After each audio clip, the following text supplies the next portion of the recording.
నాగర్ కర్నూలు ప్రభుత్వ ఆసుపత్రిలో చికిత్స పొందుతున్న మొలచింతలపల్లి తాండాకు చెందిన ఆదివాసీ బాధిత మహిళను ఈరోజు మంత్రి జూపల్లి కృష్ణారావు పరామర్శించారు.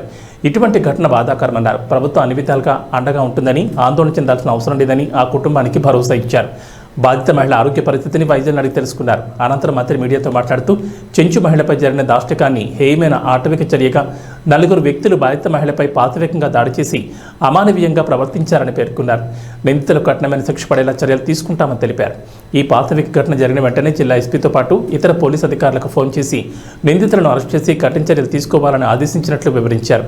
నిందితులను ఇప్పటికే పోలీసులు అరెస్ట్ చేశారని, ఇలాంటి దాడులకు పాల్పడిన వారు ఎంతటి వారైనా ఉపేక్షించేది లేదని, నిందితులకు కఠిన శిక్ష పడేలా చర్యలు తీసుకుంటామని స్పష్టం చేశారు. బాధిత కుటుంబానికి ప్రభుత్వం అన్ని విధాలుగా అండగా ఉంటుందని 2 లక్షల ఆర్థిక సహాయం ప్రకటించారు.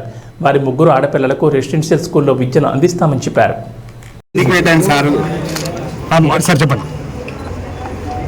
మొలచింతపల్లి చెంచు తాండాలో ఈశ్వరమ్మ అనేటువంటి మహిళపై 4 వ్యక్తులు, అందులో చెంచు వాళ్ళు ఇతరులు కూడా ఉండి దాష్టికం చేయడం జరిగింది. చాలా కిరాతకంగా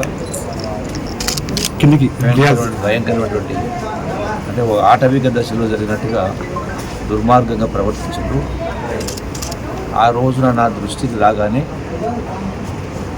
మరుక్షణమే ఎస్పీ, డిఎస్పీ, సిఐ, ఎస్ఐ నలుగురితో మాట్లాడి ఎవరైతే ఈ దాడికి, ఆ మహిళపై దాడికి పాల్పడినటువంటి వాళ్ళను 4 పైన కేసు బుక్ చేసి వాళ్ళని జైలు పంపడం జరిగింది. అంటే కళంకం, మానవాళ్ళకే కళంకం, చాలా జరుగుతూ ఉంది. దుర్మార్గం.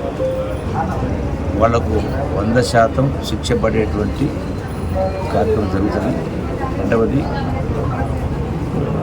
ఆ యొక్క ఈశ్వరమ్మ కుటుంబానికి ఇంకొకరి దగ్గర పని చేయాల్సిన పరిస్థితి రాకుండా ఆల్రెడీ వాళ్ళకు ఒక 2 ఎకరాల భూమి ఉంది.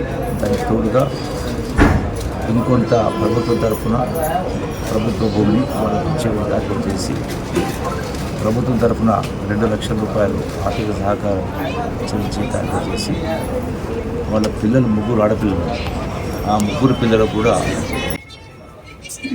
వాళ్లకు చదువు విషయంలో ఈ యొక్క ప్రభుత్వ పరంగా రెసిడెన్షియల్ స్కూల్స్లో వాళ్ళకు చదువు చెప్పించే కార్యక్రమం చేసి వాళ్ళకు ఆర్థిక భారం పడకుండా అన్ని విధాల ప్రభుత్వం వాళ్ళను ఆదుకునే కార్యక్రమం చేస్తాం. వాళ్ళ కాళ్ళపైన వాళ్ళు నిలబడే విధంగా ఎవరి కాళ్ళు పట్టుకోవాల్సిన అవసరం లేకుండా స్వశక్తితోటి పైకి వచ్చే విధంగా అన్ని విధాల సహాయం ప్రభుత్వ పరంగా చేస్తాం. వ్యక్తిగతంగా కూడా మంచి 5 సాయం చేసే కార్యక్రమం చేస్తాం. అన్ని విధాలు ఆదుకునే కార్యక్రమం చేస్తాం. ఇటువంటి దారుణాలు ఎక్కడ జరిగినా ఖచ్చితంగా ఆ దాడులకు పాల్పడిన వాళ్ళపైన కఠినమైన చర్యలు చట్టపరంగా అన్ని కూడా ఏది కూడా స్పే చేయకుండా, ఎటువంటి రాజకీయాలకు అవకాశం ఇవ్వకుండా ఎవరైనా ఎంతటి వారైనా 100% శిక్షించే కార్యక్రమం జరుగుతుంది. ఇందులో ఎవరైనా కూడా ఉపేక్షించేటువంటి సమస్య